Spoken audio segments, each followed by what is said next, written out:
ఈరోజు ఈ కార్యక్రమాల్లో పాల్గొనడానికి సాక్షాత్తు కేంద్ర మంత్రివర్యులు ఇక్కడికి రావడం చాలా సంతోషం. మనందరికీ తెలుసు ఈ కార్యక్రమం ముఖ్యంగా భారత ప్రధానమంత్రి వర్యులు అనేక రకాలైనటువంటి సంక్షేమ కార్యక్రమాలు పేద ప్రజలకి, ఈ దేశంలో ఉన్నటువంటి పేద ప్రజలకి అందిస్తున్నారు.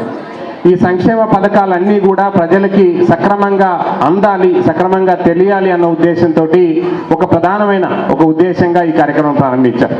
అంటే సంక్షేమ పథకానికి అర్హులై ఉండి ఎవరికైనా ఈ సంక్షేమ పథకం రాకపోతే ఎందుకు, ఏ కారణం చేత రాలేదు అని తెలుసుకొని మళ్ళీ వాళ్ళు కూడా అప్లై చేసుకొని వారు కూడా ఈ కార్యక్రమం ద్వారా ఆ బెనిఫిట్ పొందాలి అన్నది ప్రధానమైనటువంటి మరొక ఉద్దేశం. అలాగే 2047 నాటికి భారతదేశం వికసిత భారత్గా రావాలి అన్నది, అంటే అభివృద్ధి చెందిన దేశంలో మనం ఉండాలి అన్నది ప్రధానమైనటువంటి లక్ష్యంగా ఈ భారత్ సంకల్ప యాత్ర, వికసిత్ భారత్ సంకల్ప యాత్ర ప్రారంభించడం జరిగింది. ఈ కార్యక్రమంలో మీరు గమనించినట్లయితే ఆరోగ్యపరమైనటువంటి, అక్కడ ఆరోగ్య పరంగా మనం ఆయుష్మాన్ భారత్ కార్డ్ డిస్ట్రిబ్యూషన్ దగ్గర నుంచి ఆరోగ్యానికి సంబంధించినటువంటి కార్యక్రమాల గురించి తెలియజేస్తున్నారు. అలానే రైతులకి గ్రామాల్లో వెళ్ళినప్పుడు కిసాన్ కార్డ్స్ గురించి కానీ, పిఎం కిసాన్ పథకం గురించి కానీ, అలానే సాయిల్ టెస్టింగ్స్ కానీ ఇవన్నీ కూడా మనం తెలియజేస్తున్నాం.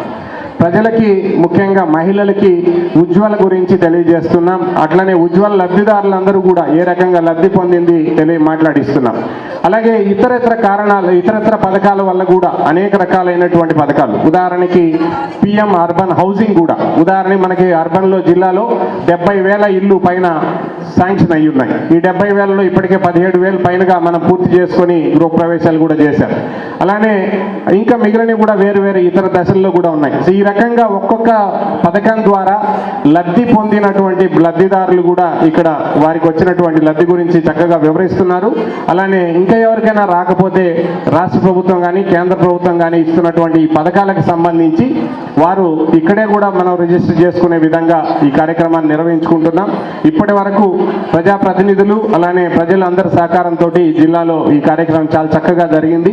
సో ఇప్పుడు బ్యాలెన్స్ ఉన్నటువంటి గ్రామాల్లో కూడా అంతే ఉత్సాహంగా అందరూ కూడా మీరందరూ పాల్గొని ఈ కార్యక్రమాన్ని విజయవంతం చేస్తారని చెప్పి ఆశిస్తూ మరొక్కసారి ఈ కార్యక్రమానికి ముఖ్య అతిథిగా విచ్చేసిన డాక్టర్ భారతి ప్రవీణ్ పవార్ గారికి హృదయపూర్వకంగా ధన్యవాదాలు తెలియజేస్తూ సెలవు తీసుకుంటున్నాం.